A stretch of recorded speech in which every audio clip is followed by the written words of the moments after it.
Welcome back. So in this section, we will look at the SCTP S1AP heartbeat messages.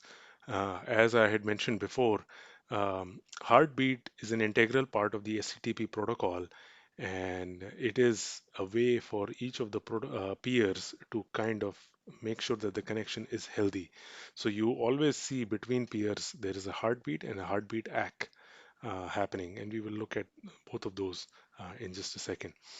So by default, the SCTP endpoint monitors the reachability of the ideal destination transport address or addresses of its peer by sending a heartbeat chunk periodically to the destination transport address.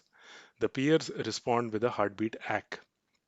So every peer that has a SCTP association, and remember, we have SCTP associations on two aspects. We have the S1AP, which is what the subject is here, but also this would hold true in your S6A as well.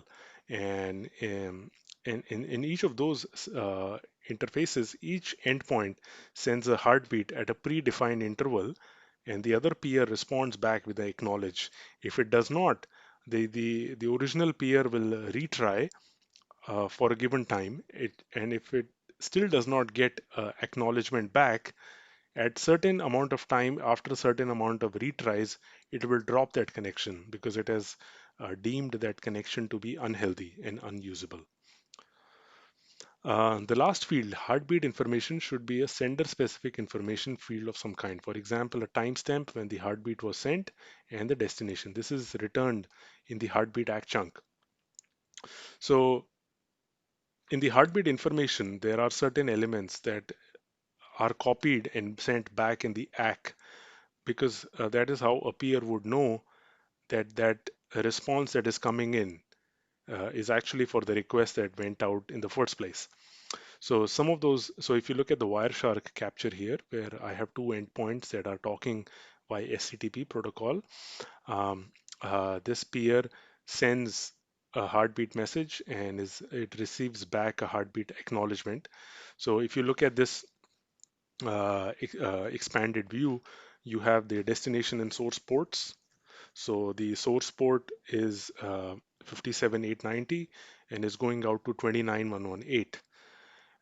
Within this is for the heartbeat ACK. So it is coming in from this going to 29118, and the chunk type is heartbeat acknowledgement.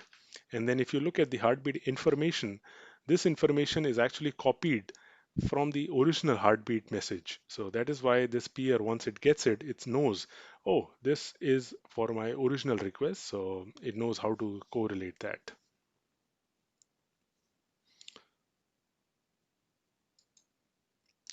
The SCTP connection is finally closed by either an abort chunk or by a graceful shutdown chunk. So let us see why that would happen. So if you remember in the previous slide, I said every peer sends a heartbeat at every predefined interval and it expects a response within a time window. Now, if that response keeps coming in, everything is fine. Whereas if the peer keeps sending heartbeats and never gets a heartbeat ACK, it will retry for a certain amount of time. But at that point, it will drop that connection. And the way it drops that connection is by sending an abort message. So the peer that is the originator of the heartbeat will send an abort. Uh, and then at that point, the SCTP association is down. So the association can be brought down in two ways. There is the abort, which is what we talked about just now, and then there is a graceful shutdown. This would be when a user, say, manually restarts the endpoint. In that case, there is a provision for a graceful shutdown. SCTP association does not have a half closed state as TCP. In other words, one side cannot continue sending data while the other end has closed its sending socket, right? So there is this association is very strict about it would only accept and send data if that kind of association is really up and running, and the only way it knows that it's up and running is by the heartbeat messages. So when the user application wants to close the SCTP gracefully, it tells the protocol to shut down. SCTP then sends all the data that's in its buffer so on the endpoint, and then it shuts down, then it sends a shutdown chunk to the receiver. When the other end receives the shutdown, it will stop accepting data from the application that is going to shut down and finish sending all its data that is in its buffer. Once it has gotten all the SCTP ACK for the data that it just sent, it will send a shutdown ACK chunk. And once the closing side has received this chunk, it will finally reply with the shutdown complete chunk, and the whole session is now closed. So, very important to note here is that if there is a graceful shutdown happening, we are giving both endpoints enough time to actually clear out their buffers, clear out all the messages that are pending, and then one at a time they communicate with each other. It's sort of like a handshake, like a, in TCP we have a three-way handshake. Similarly, there is a shutdown handshake kind of happening here between the endpoints, and at that point the shutdown. This is graceful again. Now, another way of closing a session is just plain SCTP abort. Um, and this is an ungraceful way of removing an SCTP association. This would happen like we talked in the previous about heartbeat, right? If the heartbeat acts never arrive in time, the peer can send a abort, and that can also bring down. When a connecting party wants to remove an SCTP association instantaneously, it sends an abort chunk with all the right values signed. All data in the buffer, etc., will be discarded and the association will be removed.